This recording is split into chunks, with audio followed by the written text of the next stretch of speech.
अस्सलाम वालेकुम। बिस्मिल्लाहिर्रहमानिर्रहीम। आज का हमारा टॉपिक है resolution of forces.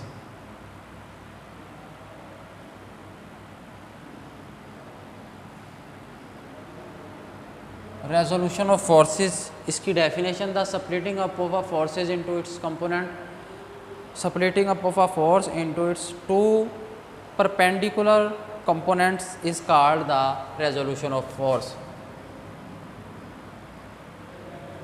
Splitting up of a force into its two mutually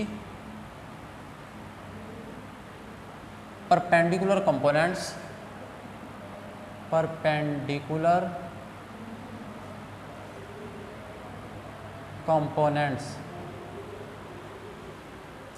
Splitting up of a force into its two mutually perpendicular components is called resolution of forces.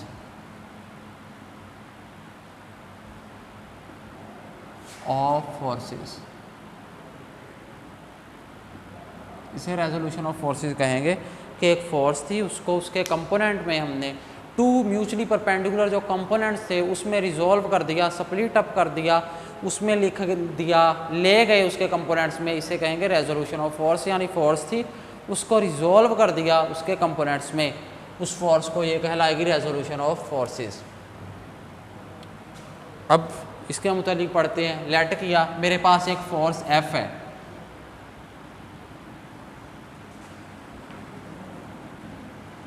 यहाँ पे ये अप्लाई हो रही, इसको ओ कहा, इसको ए कहा। मैंने कहा लेट किया, ओ ए जो है ये मेरे पास एक फोर्स एफ है, ओ से लेके ए तक ये एफ फोर्स है। ये एक्स एक्सिस है और ये वाई एक्सिस है, ये लाइन वाई एक्सिस। ये ओ ए जो है ये force F, O A B आ फोर्स एफ। ओ ए एक फोर्स एफ है जो कि एक्स एक्सिस के साथ एंगल थीटा बनाती है। Theta makes an angle theta with x axis, makes an angle theta with x axis. X axis के साथ ये एंगल थीटा बनाती है, ये फोर्स एफ जो है ओ ए। इसको मैं रिजॉल्व करना चाहता हूँ इसको कंपोनेंट्स में। रिजॉल्व का मतलब splitting up of a force, एक फोर्स को इसके टू म्यूचुअली परपेंडिकुलर कंपोनेंट्स में लिख देना, ये कहलाता है रेजोल्यूशन ऑफ फोर्स। अब ओ ए जो थी, मेरे पास एक फोर्स एफ है, मैं इसको इसके कंपोनेंट्स में लिखना चाहता हूँ कि इसको कंपोनेंट्स क्या होंगे, यानी रिजॉल्व करना चाहता हूँ। ये ओ ए जो है फोर्स एफ है, यहाँ से मैंने एक परपेंडिकुलर ड्रा किया यूं, इस पॉइंट को मैंने बी का नाम दे दिया कि ए पॉइंट से एक्स एक्सिस पे एक मैंने परपेंडिकुलर ड्रा किया। ए पॉइंट ये वाला जो है, यहाँ से एक्स एक्सिस के ऊपर एक परपेंडिकुलर ड्रा किया, ये 90 का एंगल इसके साथ बनाएगा एक्स एक्सिस के साथ। अब ये वाली जो लाइन है ये एक्स एक्सिस के अलॉन्ग है, इसकी डायरेक्शन किस तरफ है, दाएं तरफ, यानी ये रही। ये जो ओ बी लाइन थी, ओ से लेके बी की तरफ यूं लाइन है ओ बी, ये यहाँ से लेके यहाँ तक है, ओ से लेके बी तक। आगे बी ए ये वाली लाइन जो कि एक्स एक्सिस के परपेंडिकुलर है, और ओ ए जो है फोर्स एफ है। अब एंगल ये थीटा बना रही है, एफ फोर्स जो है एक्स एक्सिस के साथ थीटा एंगल बना रही है। यहाँ पे ये एंगल 90 डिग्री का है, 90 डिग्री का है, इसका मतलब ये एक राइट ट्राइंगल है, राइट ट्राइंगल 90 डिग्री का एंगल है। यहाँ पर मैंने by using head to tail rule, head to tail rule को यूज़ किया, by head to tail rule. Head to tail rule क्या कहता है? हेड टू टेल रूल कहता है पहला एक वेक्टर ड्रा किया हुआ होगा, दूसरा वेक्टर इस तरह ड्रा करना कि उसकी टेल पहले के हेड पे हो, इसी तरह करते जाएं।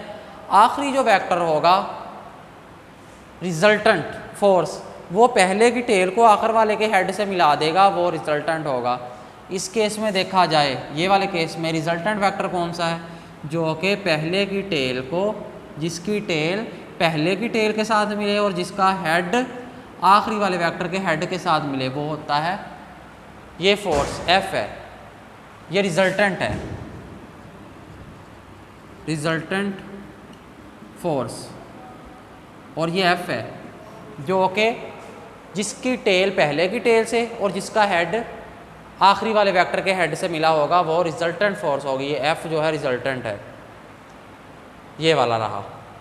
अब इसकी टेल जो है, इस F वेक्टर की टेल पहले वेक्टर की टेल से मिल रही है और इसका हेड जो है ये आखिरी वाले वेक्टर के हेड से मिल रहा, तो ये वाला क्या होगा, रिजल्टेंट होगा। तो इसको यूँ लिखा जा सकता है by using head to tail rule. Head to tail rule को यूज़ करते हुए, हेड टू टेल रूल क्या कहता, OB plus BA, OB plus BA is equal to, ये किसके इक्वल होगा, OA के। OB प्लस BA, दो वेक्टर्स का सम किसके इक्वल होगा, इस वेक्टर के जिसकी टेल पहले की टेल से और जिसका हेड आखिरी वाले के हेड के साथ मिल रहा हो, इसको हम कहेंगे ये रिजल्टेंट है, यानी OB plus BA is equal to OA। यहाँ तक लिख लिया। अब OA जो हमारे पास है, ये वाला यहाँ से लेके यहाँ तक, ये तो F के इक्वल है, OA is equal to F लिखा हुआ। अब मैंने खुद से लेट किया कि OB जो कंपोनेंट है इस F फोर्स का, ये एक्स एक्सिस के लॉन्ग है। OB जो कंपोनेंट है, OB कंपोनेंट जो है ये एक्स एक्सिस के लॉन्ग है, तो इसको मैंने कह दिया ये किसके इक्वल है, Fx के इक्वल है। मैंने कहा जो OB कंपोनेंट है ये Fx के इक्वल है, इस F फोर्स का ये वाला कंपोनेंट, इसको नाम देना जिस तरह OA को F नाम दिया, ये एक्स एक्सिस के लॉन्ग है ये लाइन, तो अगर ये एक्स एक्सिस के लॉन्ग है तो इसको मैंने Fx का नाम दे दिया, और वो लाइन जो y एक्सिस के लॉन्ग है यूँ ऊपर की तरफ, उसको Fy का नाम दे दिया जाएगा, वो Fy है। वो कौन सी है लाइन, BA, ये वाली, ये Fy के इक्वल होगा, BA Fy के इक्वल। अब OB की वैल्यू भी है, BA की वैल्यू भी है और OA की वैल्यू भी है। वैल्यूज ये सारी की सारी यहाँ पे पुट कर दी जाएंगी। ये है OB, OB किसके इक्वल है, Fx के प्लस BA, ये Fy के, OA ये F के। यानी यहाँ से देखा गया कि F जो वेक्टर था ये वाला फोर्स, ये किसके इक्वल है, ये Fx plus Fy, horizontal component plus vertical component, ये वाली फोर्स जो F थी, Fx plus Fy is equal to F। तो यूँ कहा जा सकता है F is equal to Fx plus Fy। अगर ये वाला इसके इक्वल है तो ये भी तो इसके इक्वल है, लेफ्ट राइट के इक्वल है तो राइट लेफ्ट के इक्वल। F वेक्टर जो होगा किसके इक्वल होगा, Fx प्लस Fy, ये इसके इक्वल आ गया यहाँ से, यानी ये F वेक्टर किसके इक्वल है। अब OB जो है ये किसके इक्वल होगा, Fx के, क्यों यहाँ पे लेट किया गया, OB इक्वल है Fx के, और BA किसके इक्वल है, Fy के, तो BA यहाँ से लेके यहाँ तक ये इक्वल है Fy के। यहाँ तक हमने देख लिया कि F जो फोर्स थी इसको कंपोनेंट में रिजॉल्व किया Fx और Fy में, इन दोनों का सम किया जाए तो यही फोर्स F दोबारा आ जाएगी जो शुरू में हमने लेट की थी। अब ये एक राइट ट्राइंगल है, 90 डिग्री का एंगल यहाँ पे मौजूद है। अगर राइट एंगल का मौजूद है इस ट्राइंगल में राइट एंगल, तो यहाँ से मैं ट्राइंगल की जो है साइड्स की रेशियो लूँगा। राइट ट्राइंगल की वो साइड जिसके साथ 90 का एंगल भी बने और एक और एंगल बने थीटा, उसे बोलते हैं बेस, यानी ये बेस है। वो ट्राइंगल की वो साइड जिसके साथ सिर्फ 90 का एंगल बने, ये वाली साइड, इसे बोलते हैं परपेंडिकुलर। और 90 डिग्री का जो अपोजिट साइड होगी इसे बोलते हैं हाइपोटेनियस। तो OA हाइपोटेनियस है, OB बेस है, BA परपेंडिकुलर है। ये वाला हमने देख लिया। अब मैं यहाँ से कुछ वैल्यूज़ लेना चाहता हूँ। मैंने लिखा जी Fx over F x over F, ये मैंने लिया। एफ एक्स अब किसके इक्वल है? एफ एक्स ये साइड है, एफ ये वाली। मैंने क्या किया, एफ एक्स ओवर एफ को डिवाइड ही करवाया अपनी तरफ से। एफ एक्स जो है ये वाले, ये एफ एक्स किसके इक्वल था? ओ बी के ओवर एफ, एफ किसके इक्वल है? ओ ए। ओ बी जो है ये बेस है, ओ ए मैंने पहले ही बताया ये हाइपोटेनियस है, यानी बेस ओवर हाइपोटेनियस। बेस को हाइपोटेनियस पे डिवाइड करवाया जाए तो वो होता है कोस थीटा। कोस जो यहाँ पे एंगल बनेगा थीटा बन रहा, तो थीटा। ये 8th क्लास में लास्ट चैप्टर में था, मैथ के अंदर 8th क्लास में पढ़ा होगा, ट्रिग्नोमेट्री वाले चैप्टर में। एफ एक्स ओवर एफ किसके इक्वल आ गया? Cos theta. F x over F is equal to cos theta. अब ये एफ जो है कैपिटल एफ इधर डिवाइड करवा रहा है, उधर जाकर मल्टीप्लाई करेगा। F X is equal to F cos theta, ये आ गया। यानी ये हॉरिजॉन्टल कंपोनेंट है एफ एक्स फाइंड कर लिया गया, ये किसके इक्वल है? एफ कोस थीटा के इक्वल आया। अब मैं नेक्स्ट स्टेप पे चलता हूँ। ये तो मैंने फाइंड कर लिया कि मैंने एफ एक्स को एफ पे डिवाइड करवाया, तो ये मेरे पास आ गया। अब जब मैं एफ वाई को एफ पे डिवाइड करवाऊंगा तो क्या होगा? F Y divided by F. F Y को मैंने एफ पे डिवाइड करवाया, एफ वाई ये क्या है? बी ए। एफ वाई ये साइड है, ये क्या है? बी ए ओवर एफ, एफ किसके इक्वल है? ओ ए के। B A over O A, B A perpendicular, O A hypotenuse. Perpendicular over hypotenuse होता है sign theta.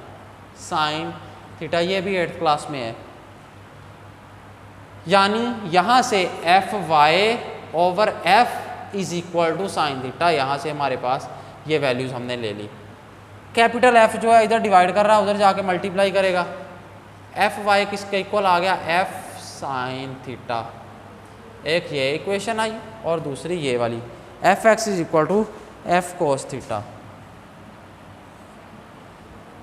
F X is equal to F cos theta, F Y is equal to F sine theta, ये prove किया। F Y किसके equal आया? F Y is equal to F sine theta. F Y is equal to F sine theta. F X is equal to F cos theta, F Y is equal to F sine theta. यूं जो F X और F Y है ये इसके perpendicular components हैं F force के। ये हमने एफ फोर्स को इसके कंपोनेंट्स में रिजॉल्व कर दिया। Splitting up of a force into its two mutually perpendicular component. F x ये, एफ वाई ये दोनों एक दूसरे के परपेंडिकुलर ही हैं, इसे ही परपेंडिकुलर कंपोनेंट्स बोलते हैं किसी भी फोर्स के। वैसे डेफिनेशन अगर देखी जाए परपेंडिकुलर कंपोनेंट्स की तो क्या होगी? A force is formed from the two mutually perpendicular components. वो फोर्स जो कि बने दो म्यूचुअली परपेंडिकुलर कंपोनेंट्स से, वो कंपोनेंट्स कहलाएंगे परपेंडिकुलर कंपोनेंट्स। वो फोर्स एफ जो कि बने दो म्यूचुअली परपेंडिकुलर कंपोनेंट्स से, जो दो म्यूचुअली परपेंडिकुलर कंपोनेंट से बनेंगे वही ये एफ एक्स ये है, एफ वाई ये है। ये एक दूसरे के साथ एंगल कौन सा बना रहे हैं? एफ एक्स और एफ वाई 90 डिग्री। जब 90 डिग्री बनाए इसे ही परपेंडिकुलर बोलते हैं। यानी ये फोर्स एफ जो है दो कंपोनेंट से बन रही है जो कि एक दूसरे के परपेंडिकुलर 90 के एंगल पे हैं, तो ये इसके परपेंडिकुलर कंपोनेंट्स हैं।